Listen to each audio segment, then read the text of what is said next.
اعوذ باللہ من الشیطان الرجیم بسم اللہ الرحمن الرحیم ان اللہ وملائکتہ یصلون علی النبی یا ایہا الذین آمنوا صلوا علیہ وسلموا تسلیما اللہم صلی علی سیدنا و نبینا و شفیعنا و مولانا محمد وعلی آل محمد وبارک وسلم۔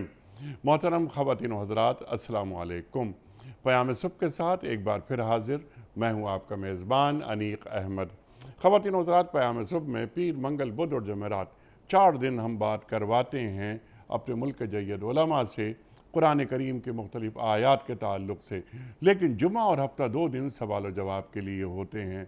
آپ کے سوالات ہوتے ہیں جنہیں ہم یکجا کرتے ہیں اور پیش کرتے ہیں اپنے ملک کے ایک ممتاز مفتی صاحب کی خدمت میں، تاکہ حاصل کیا جائے اپنے مسائل کا حل قرآن و سنت کی روشنی میں۔ کچھ ویڈیو کوئسچنز ریکارڈ کرتے ہیں پورے پاکستان میں کھڑے ہو کر، ان سوالات کو بھی ہم مفتی صاحب کی خدمت میں پیش کرتے ہیں۔ وجہ صرف یہ کہ ہمارے ذہنوں میں کوئی کنفیوژن، کوئی ابہام باقی نہ رہے۔ ہمارے دین کے پاس ہر مسئلے کا حل موجود ہے۔ خواتین و حضرات، اپنے معزز مہمانوں کے ہم ہمیشہ شکر گزار رہتے ہیں کہ وہ تشریف لاتے ہیں اور آپ کے اور ہمارے سوالات کے جوابات عطا فرماتے ہیں۔ آج کے ہمارے معزز مہمان محترم مفتی منیب الرحمان صاحب۔ خواتین و حضرات، مفتی منیب الرحمان صاحب سے کون واقف نہیں؟ ہمارے ملک کا ایک اہم نام، محبوب نام، مقبول نام۔ پیام صبح کا ساتھ، مفتی صاحب کا ساتھ بہت قدیم ہے اور ہمیشہ مفتی صاحب سے ہم سیکھتے ہیں۔ مفتی صاحب کو خوش آمدید کہتے ہوئے پروگرام کا آغاز اللہ تعالیٰ کے بابرکت نام سے سورہ ملک اور آیات 12، 13 اور 14۔ اعوذ باللہ من الشیطان الرجیم بسم اللہ الرحمن الرحیم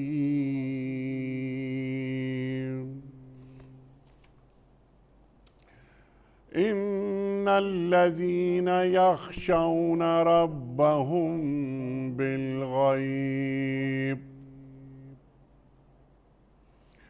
لهم مغفرة وأجر كبير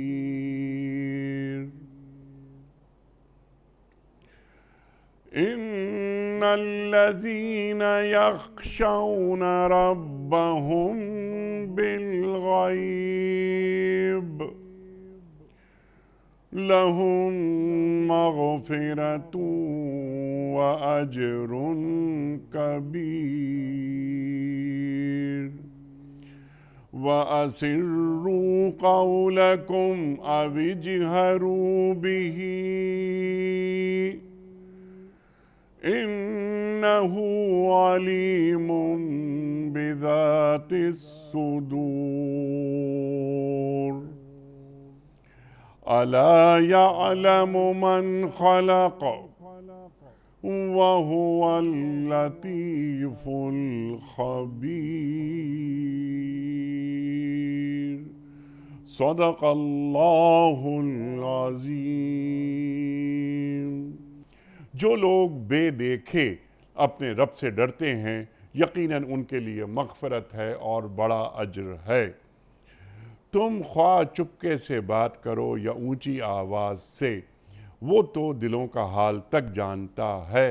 کیا وہی نہ جانے گا جس نے پیدا کیا ہے؟ وہ باریک بین ہے اور باخبر ہے۔ خواتین و حضرات، محترم مفتی منیب الرحمان صاحب کی خدمت میں آج کے پروگرام کے حوالے سے پہلا سوال محمد مزمل صاحب ایبٹ آباد سے۔ بہت بڑا سوال ہے، بلکہ پورا پروگرام ہو سکتا ہے اس سوال پر۔ اسلام میں صبر و شکر کی فضیلت اور اہمیت کیا ہے؟ بسم اللہ الرحمن الرحیم نحمده ونصلی ونسلم علی رسولہ الکریم سیدنا و مولانا محمد اللہم صلی اللہ وعلی آلہ وصحبہ اجمعین۔ انیق احمد صاحب، صبر کے معنی ہیں حبس النفس، نفس کو قابو میں رکھنا، کنٹرول کرنا، ٹھیک، اور اصطلاحی معنی میں نفس کی جو باطل خواہشات ہیں اس کے وہ پسندیدہ امور جو شریعت کے تقاضوں کے خلاف ہیں ان سے روک کر، کنٹرول کر کے انہیں شریعت کے جادہ مستقیم پر ڈالنا، سبحان اللہ، اور یا حق کی راہ میں جو مصائب آئیں انہیں پامردی، جرأت مندی اور سبحان اللہ، سبحان اللہ، استقامت کے ساتھ برداشت کرنا۔ سبحان اللہ، ان اللہ یحب الصابرین، اللہ تعالیٰ صبر کرنے والوں سے محبت فرماتا ہے۔ انما یوفی الصابرون اجرہم بغیر حساب، اور صبر کرنے والوں کو بے حساب اجر سے نوازا جائے گا۔ اور روزے کو بھی صبر سے تعبیر کیا ہے کہ ہوا شہر الصبر والصبر ثوابہ الجنہ، کہ روزہ صبر کا مہینہ ہے اور صبر کی جزا جنت ہے، کیونکہ روزے میں انسان اپنے کھانے پینے، جنسی خواہشات کو کنٹرول کر کے، قابو کر کے اللہ تعالیٰ کی بندگی کی راہ پر ڈالتا ہے، اور اسے صبر سے تعبیر کیا گیا ہے۔ شکر کے معنی ہیں کہ الشکر ینبئ عن تعظیم المنعم، کہ انعام عطا کرنے والے کی تعظیم کا اظہار ہو تو اس کے راستے باللسان والجنان والارکان، کہ دل میں بھی منعم کی تعظیم ہو، قدردانی ہو، زبان سے بھی اس کا شکر گزار ہو، اور اعمال سے بھی اس کا اظہار ہو، تو یہ مجسم شکر ہے۔ اللہ تبارک و تعالیٰ فرماتا ہے کہ وَمَن يَشْكُرْ فَإِنَّمَا يَشْكُرُ لِنَفْسِهِ، جو شکر کرے گا تو اللہ تبارک و تعالیٰ وہ اس کا فائدہ اسی کو ملے گا۔ کیوں کہ وَلَئِن شَكَرْتُمْ لَأَزِيدَنَّكُمْ، اللہ فرماتا ہے اگر تم میری نعمتوں کا شکر کرو گے تو میں اور نعمتوں کا اضافہ فرماؤں گا۔ سبحان اللہ، وَلَئِن كَفَرْتُمْ فَإِنَّ عَذَابِي لَشَدِيدٌ، اور اگر تم ناشکری کرو گے میری نعمتوں کا تو میرا عذاب بہت سخت ہے۔ اللہ، قرآن کریم میں ہے کہ داؤد علیہ السلام سے فرمایا کہ اعملوا آل داؤد شکرا، اے داؤد کے گھرانے والو تم شکر کو اپنا وتیرہ، اپنا شعار، اپنا معمول زندگی بناؤ۔ ٹھیک، تو اس کے بعد داؤد علیہ السلام نے اس بات کا اہتمام کیا کہ آپ کے گھر میں ہر وقت کوئی نہ کوئی زبور کی تلاوت کرنے میں مشغول رہے۔ یہ سب اہتمام کے بعد بھی انہوں نے اللہ کی بارگاہ میں عرض کیا کہ یا اللہ، یہ جتنا میرے بس میں تھا میں نے اہتمام کر دیا، لیکن پھر بھی تیری تعریف کا، شکر کا حق ادا نہیں ہوا۔ تو اللہ کی طرف سے جواب آیا کہ الآن شکرتنی، اے داؤد، جب تم نے اس حقیقت کا ادراک کر لیا، اعتراف کر لیا کہ شکر باری تعالیٰ بدرجہ کمال بندے کے بس میں بھی نہیں ہے، تو گویا تم نے شکر ادا کر دیا۔ اس لیے ایک بزرگ سے پوچھا گیا کہ آپ کا طریقہ کیا ہے؟ انہوں نے کہا کہ نہ ملے تو صبر کرتے ہیں، مل جائے تو شکر ادا کرتے ہیں۔ تو انہوں نے کہا یہ تو ہمارے ہاں کتا بھی کرتا ہے۔ میں پوچھا کہ آپ کا شعار کیا ہے؟ انہوں نے کہا کہ ہمارا یہ ہے کہ نہ ملے تو صبر کرتے ہیں کہ اللہ نے امتحان میں ڈالا ہی نہیں ہے، اور مل جائے تو شکر کرتے ہیں کہ اس کی دی ہوئی نعمتوں کو اس کی راہ میں خرچ کرتے ہیں، اس کی رضامندی کے لیے خرچ کرتے ہیں، اس کی بندگی میں خرچ کرتے ہیں۔ تو گویا دین جو ہے وہ صبر و شکر کا مجموعہ ہے۔ سبحان اللہ۔ حضرت ام سلمہ تھیں، ان کے شوہر جب ابو سلمہ ہجرت کرنے لگے تو اپنے بیوی بچوں کو لے کر مکے سے باہر نکلے، تو بیوی کے خاندان والوں نے کہا تم جانا چاہتے ہو تو جاؤ، ہم اپنی بیٹی کو نہیں چھوڑیں گے۔ ان کا جو بچہ تھا تو ان کے اپنے خاندان والوں نے کہا کہ تم جانا چاہتے ہو تو جاؤ، ہم اپنے بچے کو تمہارے ساتھ جانے نہیں دیں گے۔ وہ بیوی بچوں کو چھوڑ کر اللہ کی راہ میں ہجرت پر چلے گئے۔ بعد میں کسی کو ترس آیا تو پھر وہ ان کی بیوی بچوں کو بھی مدینہ منورہ پہنچا دیا گیا۔ ایک جہاد میں حضرت سلمہ کا انتقال ہوا تو حضور نے ان کو صبر کی تلقین فرمائی۔ فرمایا یہ دعا مانگو، اللہم آجرنی و آجرنی فی مصیبتی ھذا واخلف لی خیرا منہا۔ اے اللہ تو اس مصیبت پر جو میں صبر کروں گی اس پر مجھے اجر عطا فرما، اور اس کے بدلے میں کوئی اچھی نعمت عطا فرما۔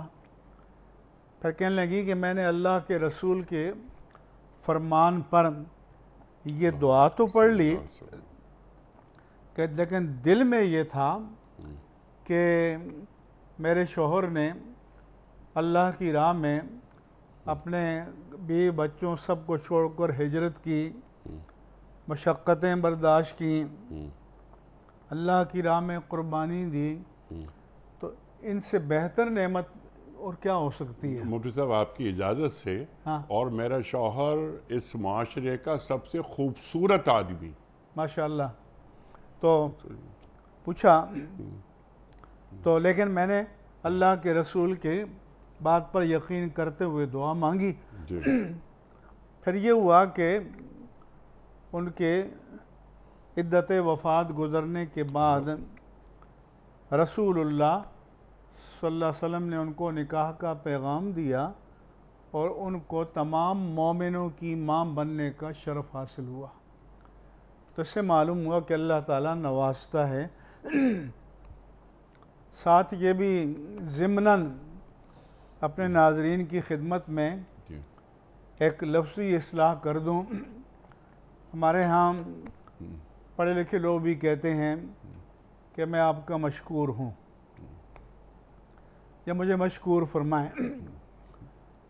تو بندہ مشکور نہیں ہوتا، شکر گزار ہوتا ہے.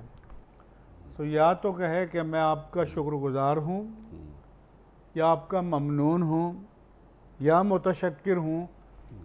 اور مشکور تو جب اللہ تعالیٰ کسی کی سائی کو قبول فرما لے تو وہ سائی مشکور ہوتی ہے کہ جسے قبولیت کا درجہ مل جائے. تو اس لیے جب بندہ اپنے لیے استعمال کرے تو یہ نہ کہے کہ میں آپ کا مشکور ہوں، بلکہ میں آپ کا شکر گزار ہوں، میں آپ کا ممنون ہوں، میں متشکر ہوں. اور ہاں یہ دعا مانگو کہ اللہم اجعل لی سائی مشکورہ، اے اللہ میری سائی کو تو مشکور بنا، یعنی تیری بارگاہ میں وہ قبول ہو جائے. سبحان اللہ. جیسے قرآن کریم میں ہے کہ اِنَّا خَلَقْنَا الْإِنسَانَ مِن نُطْفَةٍ أَمْشَاجٍ نَبْتَلِيهِ فَجَعَلْنَاهُ سَمِيعًا بَصِيرًا، کہ ہم نے انسان کو مخلوط نطفے سے پیدا کیا تاکہ اس کو آزمائیں، اسے سمیع بھی بنایا، سننے والا، بصیر بھی بنایا. اِنَّا هَدَيْنَاهُ السَّبِيلَ، ہم نے انہیں راہ راست کی طرف رہنمائی کی. اب اس پر ہے اما شاکرن، یا اللہ کا شکر گزار بندہ بن جائے، وہ کفورا، یا ناشکرہ بن جائے. ٹھیک ہے. تو بندہ اللہ کا بھی شاکر ہوتا ہے، شکر گزار ہوتا ہے، متشکر ہوتا ہے، اور اللہ کی ذات مشکور ہوتی ہے. سبحان اللہ، سبحان اللہ. کہ صبر اور شکر انسان کے ساتھ ساتھ چلتے ہیں. انسان کی پوری زندگی صبر اور شکر کا مجموعہ بننی چاہیے. بہت ساری آیات آپ نے تلاوت فرمائیں. سوالات بہت سارے ہیں. چھوٹے چھوٹے سوالات میں آپ کی خدمت میں رکھنا چاہتا ہوں. ان اللہ مع الصابرین قرآن کریم میں آیا. پورے قرآن کریم میں کہیں بھی ان اللہ مع الشاکرین نہیں ہے. تو کیا ہم یہ سمجھیں کہ صبر کا مقام شکر سے بلند ہے؟ یقیناً شکر میں تو یہ ہے کہ بندہ نعمتوں سے مستفید ہوتا ہے، نعمتوں سے فیضیاب ہوتا ہے، اور بندگی کے تقاضے کے تحت اپنے منعم حقیقی رب ذوالجلال کا شکر گزار بنتا ہے. بلکہ حدیث میں تو یہ بھی ہے من لم یشکر الناس لم یشکر اللہ، اگر بندے کا بھی کوئی احسان ہو بندے پر تو اس کا بھی شکر گزار ہونا چاہیے.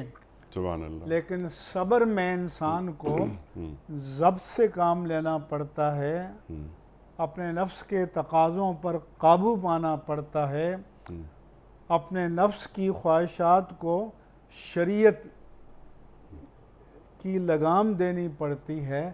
تو یہ مشکل کام ہے. یہ مشکل کام ہے. آپ نے تلاوت فرمائی تھی ایک آیت کہ انما یوفی الصابرون اجرہم بغیر حساب. اللہ اکبر. کہ جو صابر ہوتے ہیں، صبر کرتے ہیں، ان کے لیے بے حساب اجر ہے. یعنی اتنی بڑی نوید کیا کسی اور یعنی عبادت یا کسی اور عمل کے حوالے سے اللہ تعالیٰ نے کہیں اور فرمایا؟ یعنی نماز، روزہ، حج، زکوٰۃ، خیرات، حدیث پاک میں ہے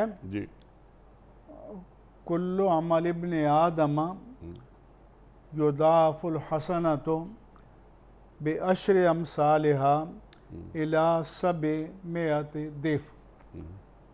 عام سنت الہیہ یہ ہے کہ ایک نیکی کا اجر 10 گنا سے لے کر 700 گنا تک ملتا ہے. جی ہاں. اور انفاق فی سبیل اللہ کے بارے میں فرمایا مثل الذین ينفقون في سبيل الله كمثل حبة أنبتت 7 سنابل في كل سنبلة 100 حبة واللہ یضاعف لمن یشاء. جو اللہ کی راہ میں مال خرچ کرتا ہے تو فرمایا کہ اس کی مثال ایک بیج کا دانہ زمین میں بویا، اس سے 10 کونپلیں نکلیں، 10 بالیاں یا خوشے بنے، ہر خوشے میں 100 دانے لگے، ایک دانے کے 700 دانے پیدا ہو گئے، اور اللہ جس کے لیے چاہتا ہے اس کو ڈبل کر دیتا ہے، یعنی 1400 گنا تک ہو سکتا ہے. لیکن فرمایا کہ إِلَّا الصَّوْمَ فَإِنَّهُ لِي وَأَنَا أَجْزِي بِهِ. اللہ فرماتا ہے کہ ہر نیکی کے لیے اجر و ثواب کا ایک پیمانہ ہے، اس کے مطابق فرشتے اس کو الاٹ کر دیں گے، مگر روزہ وہ صرف میرے لیے ہے اور میں خود اس کی جزا دوں گا. لیکن جزا طے نہیں کی. یا کیوں کہ روزہ بھی کمال صبر ہے. جی سبحان اللہ. دوسرا یہ ہے کہ کمال صبر کے ساتھ کمال اخلاص بھی ہے. سبحان اللہ. مثلا کوئی نماز پڑھتا ہے تو یقیناً لوجہ اللہ پڑھتا ہے، اللہ کی رضا کے لیے پڑھتا ہے، لیکن ایک شائبہ ہو سکتا ہے کہ شاید دکھاوا کر رہا ہو، ریاکاری کر رہا ہو، مگر روزے میں ریاکاری کا شائبہ بھی نہیں ہے. کیوں؟ اگر وہ لوگوں کے سامنے کچھ نہ کھائے، کچھ نہ پیے اور جنسی خواہشات کو بھی قابو میں رکھے تو کسی کو نہیں پتہ چلے گا کہ اس کا روزہ نہیں ہے. مگر خلوت میں ایک پانی کا گھونٹ بھی پی لے اس کا روزہ ختم ہو جائے گا. مگر خلوت میں جب اللہ کے سوا کوئی اس کو نہیں دیکھ رہا اور وہ اپنے نفس پر قابو پا رہا ہے تو اس کا سبب رضا الہی، خشیت الہی، تصور حضور الہی کے سوا اور کچھ نہیں ہو سکتا. تو فرمایا کہ یہ اخلاص کا چونکہ درجہ کمال ہے اور اس کو میں ہی جانتا ہوں اور میں ہی اس کے مطابق اس کی جزا دوں گا. اور بعد محسن نے فرمایا کہ میں خود ہی اس کی جزا ہوں، یعنی میں اس کو خصوصی اپنے حضوری سے، تجلیات سے، قرب سے نوازوں گا. سبحان اللہ سبحان اللہ سبحان اللہ. لیکن یہ جو قرآن کریم کی آیت انما یوفی الصابرون اجرہم بغیر حساب، یہ کتنی بڑی نوید ہے صابرین کے لیے کہ یہ صبر کرتے ہیں اور اللہ کی خوشنودی حاصل کرنے کے لیے صبر کرتے ہیں تو اللہ تعالیٰ بے حساب انہیں اجر سے نوازتا ہے. شکر. لَإِن شَكَرْتُمْ لَأَزِيدَنَّكُمْ وَلَئِن كَفَرْتُمْ إِنَّ عَذَابِي لَشَدِيدٌ. آپ نے یہ آیت تلاوت فرمائی. اب قرآن کریم جب شکر کے حوالے سے بات کر رہا ہے کہ مَا يَفْعَلُ اللَّهُ بِعَذَابِكُمْ إِن شَكَرْتُمْ وَآمَنْتُمْ، اللہ یعنی اللہ تعالیٰ جی اپنے قانون جزا و سزا کے مطابق جی مجرموں کو سزا تو دے گا. یہ مجرموں کو سزا دینا اللہ کی مشیت تو ہے لیکن رضا نہیں ہے. رضا تو یہ ہے کہ اس کے بندے بن جائیں اور وہ بندوں کو انعامات سے نوازتا رہے. فرماتا ہے اگر تم شکر ادا کرو، اگر تم ایمان لے آؤ تو تمہیں عذاب دے کر اللہ نے کیا لینا ہے؟ اللہ کو کیا پڑی کہ تمہیں عذاب دے؟ بس شکر گزاری کرو، اللہ پر ایمان لاؤ. اللہ اکبر اللہ اکبر. مفتی صاحب میرے خیال ہے کہ بہت ساری گفتگو ہو گئی ہے. میں چاہتا ہوں اگلا سوال آپ کی خدمت میں رکھوں. پرانا سوال ہے، کئی دفعہ آ چکا ہے، لیکن محمد عرفان صاحب ملتان سے کہ کیا کوئی شخص اپنی زندگی میں اپنی جائیداد اپنی اولاد میں تقسیم کر سکتا ہے؟ کیا یہ طریقہ شریعت کی ایک نئی بات، اچھا سوال، کہ کیا یہ طریقہ شریعت میں پسندیدہ طریقہ ہوگا؟ کیا وراثت زندگی میں تقسیم ہو سکتی ہے؟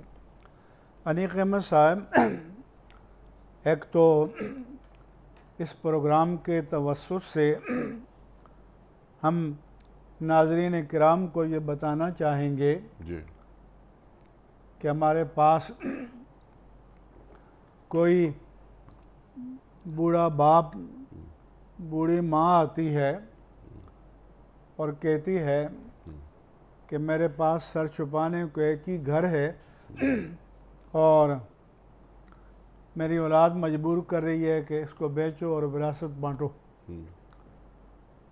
تو پہلی بات تو یہ ہے کہ وراثت یا ترکہ یا ورثہ یا موروث، یعنی وراثت میں چھوڑا ہوا مال، اس پر وارثوں کا جو استحقاق ہے وہ مورث یعنی وراثت چھوڑ کر وفات پانے والے کی وفات کے بعد قائم ہوتا ہے۔ ٹھیک۔ کسی کی زندگی میں اس کے مال پر کسی کا بطور وارث نہ کوئی استحقاق ہے، نہ کوئی حق ہے اور نہ کوئی اس کا مطالبہ کر سکتا ہے۔ ٹھیک۔ البتہ اگر کوئی اپنی خوشی سے رضاکارانہ طور پر جی اپنی اولاد کو کچھ دینا چاہتا ہے تو شریعت نے کوئی بندش بھی عائد نہیں کی، ٹھیک۔ لیکن یہ دینا ہبہ کہلائے گا، گفٹ کہلائے گا، یہ وراثت نہیں کہلائے گی۔ اسی لیے وراثت کے اصول بھی یہاں اپلائی نہیں ہوں گے۔ تو حدیث مبارک میں ہے کہ ایک صحابی نعمان بن بشیر حضور کی خدمت میں حاضر ہوئے جی اپنے ایک بیٹے کو لے کر، تو انہوں نے عرض کیا کہ یا رسول اللہ، صلی اللہ علیہ وسلم، میری بیوی ایک عرصے سے مجھے پر پریشر ڈال رہی تھی کہ اس بیٹے کے نام کچھ جائیداد کرو۔ تو میں نے کہا چلو میں ایک غلام اس کے نام کر دیتا ہوں۔ تو اس نے مجھے کہا کہ نہیں، جا کر اللہ کے رسول کو گواہ بناؤ، اس لیے میں آپ کے پاس آیا ہوں۔ اللہ اکبر، اللہ۔ حضور نے پوچھا کہ اللہ کا ولدن سوا، اس کے علاوہ تمہاری اور اولاد بھی ہے؟ تو انہوں نے عرض کیا کہ جی ہاں یا رسول اللہ صلی اللہ علیہ وسلم، میری اور اولاد بھی ہے۔ فرمایا کل نحلتہ قضا، کیا ہر ایک کو تم نے اتنا اتنا دیا ہے؟ تو انہوں نے عرض کیا کہ نہیں۔ پھر فرمایا اذن لا اشہد علی جور، اذن لا تشہدنی علی جور،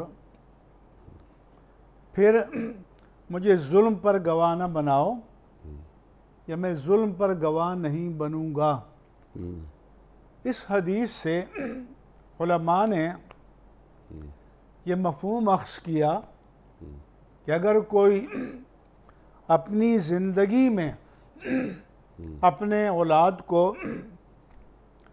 کچھ مال ہبہ کرنا چاہتا ہے تو وہ بیٹے اور بیٹی، لڑکے اور لڑکی میں مساوات برتے۔ موت کے بعد جو ترکہ تقسیم ہوگا وہ ہے للذکر مثل حظ الانثیین، کہ لڑکے کا حصہ لڑکی سے ڈبل ہوگا۔ لیکن زندگی میں جو ہبہ کرنا ہے تو وہ لڑکے اور لڑکی کو برابر برابر دینا چاہیے اور فرق نہیں کرنا چاہیے۔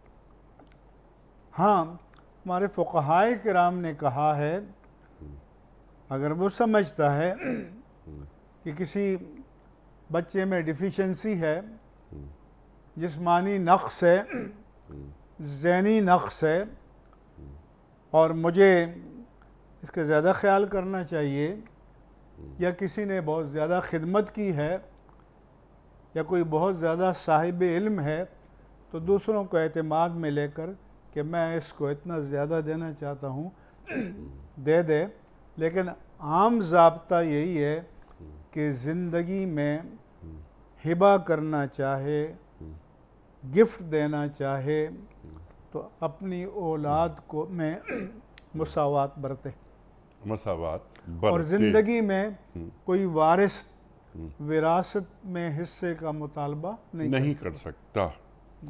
ٹھیک ہے، کلیئر، ہر بات کلیئر ہو گئی۔ محمد متین صاحب ہیں ڈیرہ غازی خان سے، ان کا سوال بڑا شاندار، ہاں وہ یہ کہتے ہیں، پوچھتے ہیں کہ مفتی صاحب اپنی پارسائی اور بڑائی کو خود بیان کرنا کیا جائز ہے؟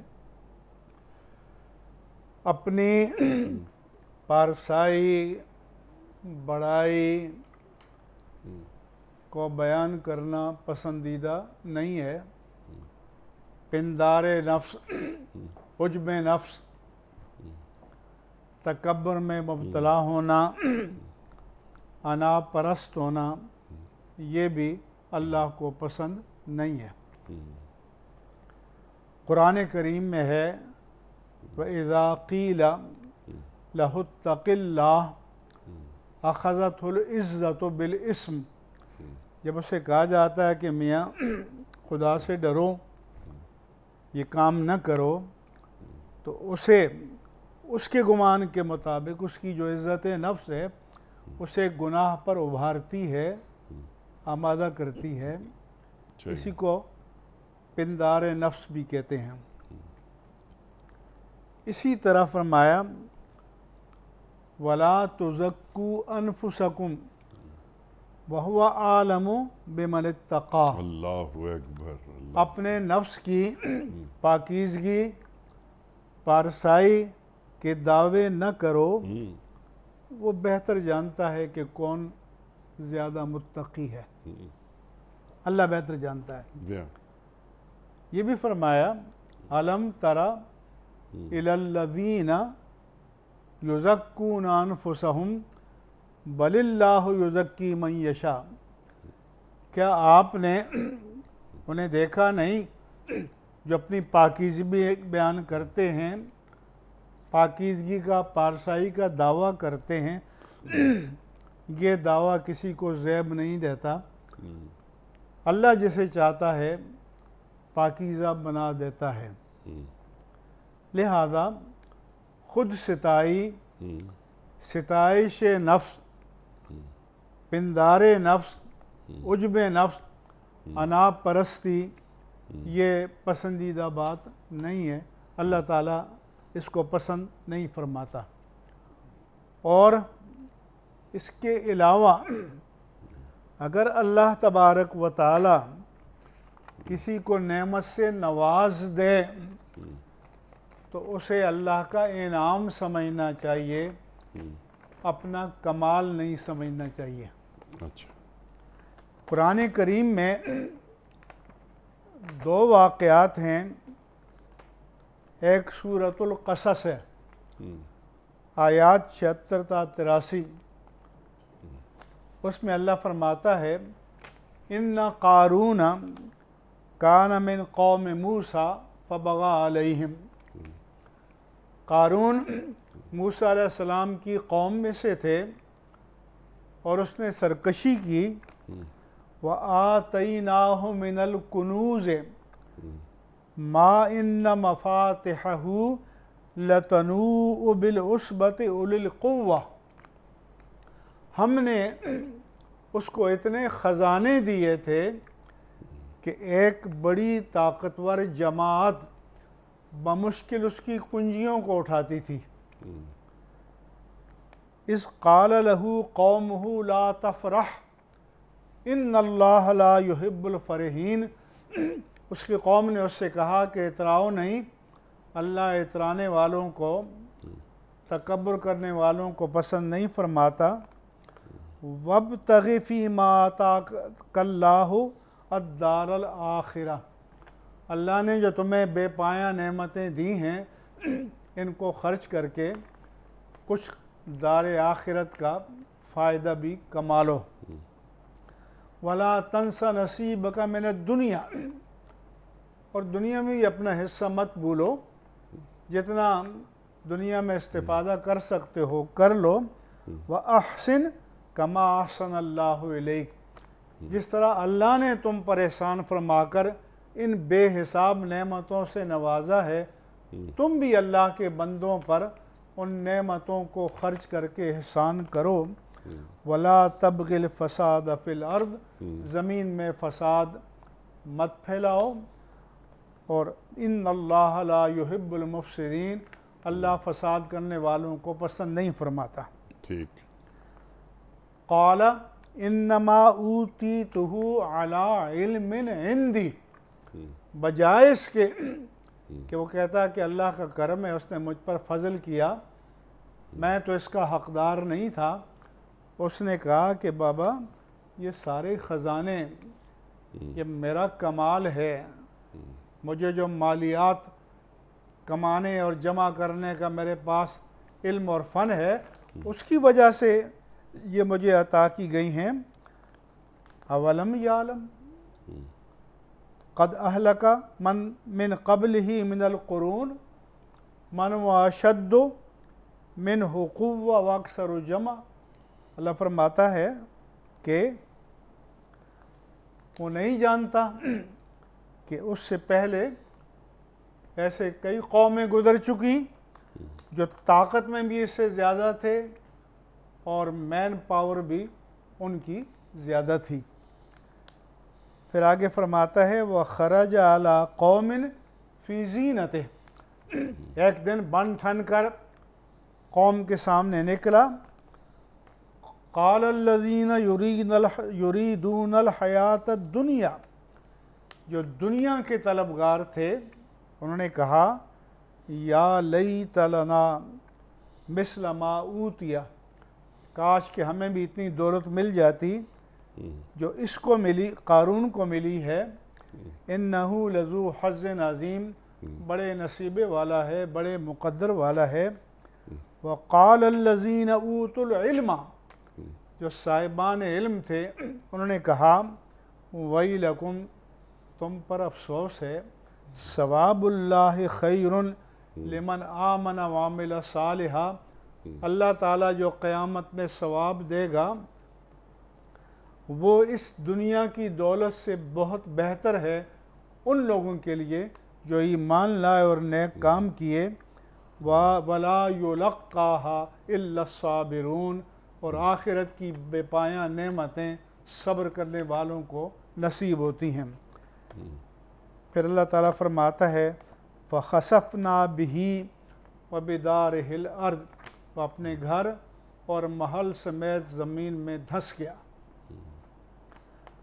فَمَا كَانَ لَهُ مِنْ فِئَةٍ يَنْصُرُونَهُ مِنْ دُونِ اللَّهِ، وہ جو بڑی مین پاور تھی پھر کوئی اسے بچانے والا نہیں تھا۔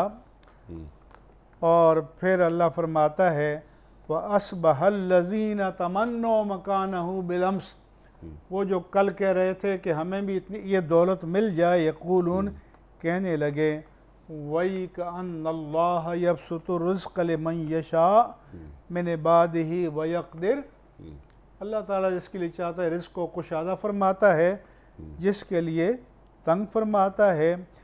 لولا امن اللہ علینا لخسف بنا، اگر ہم پر اللہ احسان نہ فرماتا، ایسی بے فیض دولت سے نہ بچاتا، تو ہم بھی اس کی طرح زمین میں دھسائے جاتے اور تباہ و برباد ہو جاتے۔ آگے اللہ فرماتا ہے کہ تلک الدار الآخرۃ نجعلها للذین، یہ آخرت کا گھر ہم نے ان کے لیے تیار کر رکھا ہے، لا یریدون علوا فی الارض ولا فسادا، جو زمین میں بڑے بھی نہیں بنتے، تکبر بھی نہیں کرتے، فساد بھی نہیں کرتے، والعاقبۃ للمتقین، اور اچھا انجام متقین کے لیے ہے۔ سبحان اللہ۔ پھر سورہ کہف میں آیات 32 سے لے کر 44 تک اللہ تعالیٰ فرماتا ہے وَاضْرِبْ لَهُم مَثَلَ الرَّجُلَيْنِ، اے اللہ کے نبی دو آدمیوں کی مثال ان کے سامنے بیان کر دیجئے، جعلنا لأحدہما جنتین من اعناب، ہم نے ان میں سے ایک کے لیے کھجوروں کے باغات بنائے، وحففناہما بنخل، اور ان انگوروں کے باغات کے ارد گرد ہم نے کھجوروں کے درختوں کی باڑ لگا دی، اور پھر فرمایا وَجَعَلْنَا بَيْنَهُمَا زَرْعًا، اس باغات کے بیچ میں کھیت تھے، اور پھر فرمایا وَكِلْتَا الْجَنَّتَيْنِ آتَتْ أُكُلَهَا، اور دونوں باغات نے پورا پھل دیا، کوئی کمی واقعہ نہیں ہوئی، باغوں کے بیچ میں نہر بھی جاری تھی، وَكَانَ لَهُ ثَمَرٌ، اور سارے پھل اور آبادی کشادہ تھی، وقال لصاحبہ، اپنے ساتھی سے کہنے لگا، وہو یحاورہ، اس سے تبادلہ خیال کر رہا تھا کہ انا اکثر منک مالا واعز نفرا، دیکھو میرا مال بھی تم سے زیادہ ہے، میری مین پاور بھی تم سے زیادہ ہے، ودخل جنتہ، اپنے باغ میں داخل ہوا، اور ظالم لنفسہ، اپنے آپ پر ظلم کرنے والا تھا، قال ما اظن ان تبید هذه ابدا، کہ میرا نہیں خیال کہ اس باغ پر کبھی فنا بھی آئے گی، یہ دائمی رہے گا، وما اظن الساعۃ قائمہ، اور میرا نہیں گمان کہ قیامت قائم ہوگی، وَلَئِن رُدِدتُّ لَأَجِدَنَّ خَيْرًا مِّنْهَا مُنْقَلَبًا، اور اگر اے میرے بھائی جیسا کہ تمہارا گمان ہے کہ قیامت آئے گی، آ بھی گئی تو مجھے اس سے بھی زیادہ ریپلیسمنٹ وہاں ملے گی، یعنی میں ہی اللہ کا چہیتا، اللہ کا محبوب ادھر اور ادھر بھی ہوں گا۔ پھر اس کے ساتھی نے کہا، اور وہ اس سے بات چیت کر رہا تھا، اَكَفَرْتَ بِالَّذِي خَلَقَكَ مِن تُرَابٍ، کیا تم نے اس مالک کا انکار کر دیا جس نے تجھے مٹی سے پیدا کیا، پھر نطفہ سے پیدا کیا، پھر تمہیں کامل مرد بنایا، لَكِنَّ هُوَ اللَّهُ رَبِّي، وہ اللہ میرا رب ہے، اور میں اس کے ساتھ کسی کو شریک نہیں ٹھہراؤں گا، وَلَوْلَا إِذْ دَخَلْتَ جَنَّتَكَ، کیوں نہیں ایسا ہوا کہ جب تم اپنے باغ میں داخل ہوا تھا تو کہتا کہ ماشاء اللہ لا قوت الا باللہ، اللہ تو اکبر۔ جب کوئی نعمت دیکھے، کسی کو نعمت میں پھلتا پھولتا دیکھے تو یہ کہے کہ ماشاء اللہ سبحان اللہ۔ لا قوت الا باللہ، اور تم نے یہ گمان کیا کہ انا اقل منک مالا و ولدا، کہ میں مال میں اور مین پاور میں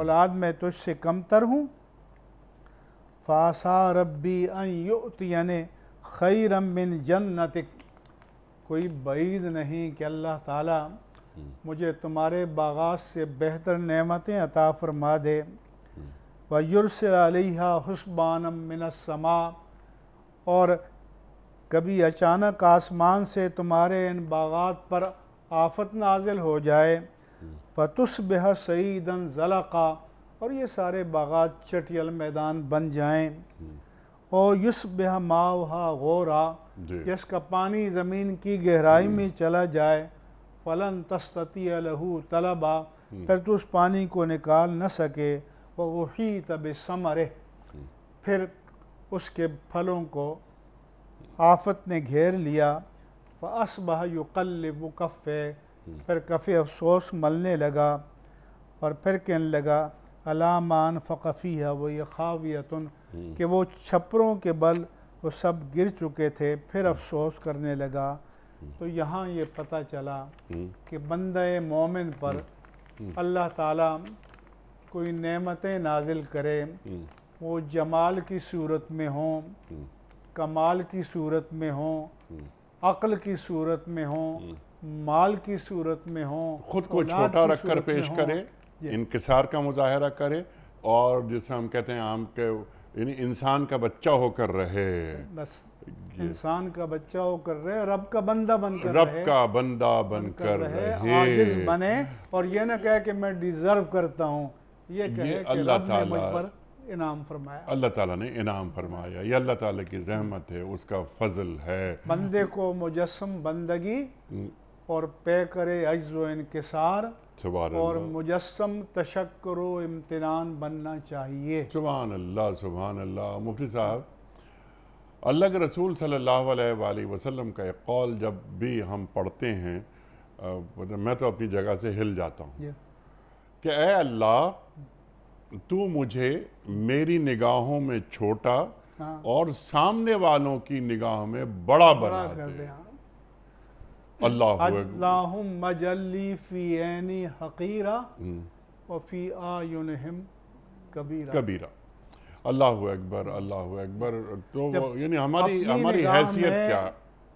کم سمجھے گا تو پے کرے عجز و انکسار بن جائے گا، اور جب اللہ تعالیٰ دوسروں کی نگاہوں میں اسے بڑا بنائے گا تو لوگوں کی طرف سے اسے عزت و وقار ملے گا، احترام ملے گا، توقیر ملے گی۔ سبحان اللہ، سبحان اللہ۔ اور جو سوال آیا تھا متین صاحب کا ڈیرہ غازی خان سے، تو اس کا نچوڑ یہ ہے کہ خود اپنی زبان سے اپنی بڑائی، اپنی پارسائی نہیں بیان کرنی چاہیے۔ اس ساری بحث کا ہمارے ناظرین کرام کے لیے جو شریک محفل ہیں ہمارے ساتھ، یہ ہے کہ ایک تو اللہ تعالیٰ سے کبھی گلے شکوے نہیں کرنے چاہیے، سبحان اللہ، سبحان اللہ، کیونکہ جو کچھ ہمیں ملا ہے، جتنا ملا ہے رب کی عطا سے ملا ہے، ہمارا بندے کا رب پر کوئی استحقاق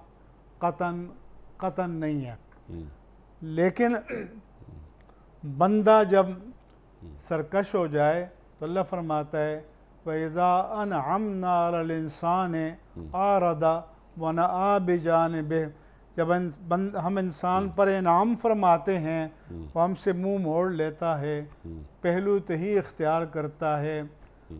وَإِذَا مَسَّهُ الشَّرُّ فَيَئُوسٌ قَنُوطٌ، جب اس کو کوئی تکلیف پہنچتی ہے تو پھر نا امیدی کا شکار ہو جاتا ہے، جبکہ بندگی کا تقاضا یہ ہے کہ جب انعام ہو تو مجسم تشکر و امتنان بننا چاہیے، جب امتحان ہو تو مجسم صبر و قرار بننا چاہیے۔ سبحان اللہ، سبحان اللہ، سبحان اللہ، سبحان اللہ۔ اور اللہ تعالیٰ کے سامنے اس طرح پیش ہونا چاہیے جس طرح اللہ تعالیٰ اسے دیکھنا چاہتا ہے۔ مفتی صاحب، بڑا ممنون، بڑا شکر گزار، آپ نے بالتفصیل جوابات عطا فرمائے۔ جو ہمارے ویڈیو کوئسچنز تھے وہ رک گئے اس پروگرام میں، لیکن انشاءاللہ تعالیٰ وہ لائیں گے ان سوالات کو بھی، لیکن صبر کے حوالے سے، شکر کے حوالے سے، انکسار کے حوالے سے، خود کو چھوٹا کر کے پیش کرنے کے حوالے سے جو گفتگو آپ نے فرمائی، اور قرآن کریم کی آیات جو آپ نے بیان فرمائی، سبحان اللہ، سبحان اللہ۔ میں آپ کا بڑا شکر گزار ہوں مفتی صاحب۔ جب بھی آپ تشریف لاتے ہیں ہم ہمیشہ مفتی صاحب سے سیکھتے ہیں۔ پیام صبح میں آج ہمارے پروگرام کا وقت مکمل ہو گیا، انشاءاللہ تعالی یہ سلسلہ جاری رہے گا۔ آپ اور ہم جانتے ہیں کہ پیام صبح کا اختتام ہوتا ہے روزانہ ایک قول پر، اور وہ قول ہوتا ہے صاحب نہج البلاغہ امیر المومنین حضرت علی مرتضیٰ کرم اللہ وجہہ کا۔ آپ فرماتے ہیں کہ اپنے نفس کے ساتھ انصاف کرنا ایسا ہے جیسا حکومت میں عدل کرنا۔ اپنے نفس کے ساتھ انصاف کرنا ایسا ہے جیسا حکومت میں عدل کرنا۔ سبحان اللہ سبحان اللہ۔ اپنے میزبان انیق احمد کو کل تک کے لیے اجازت دیجیے۔ خدا حافظ۔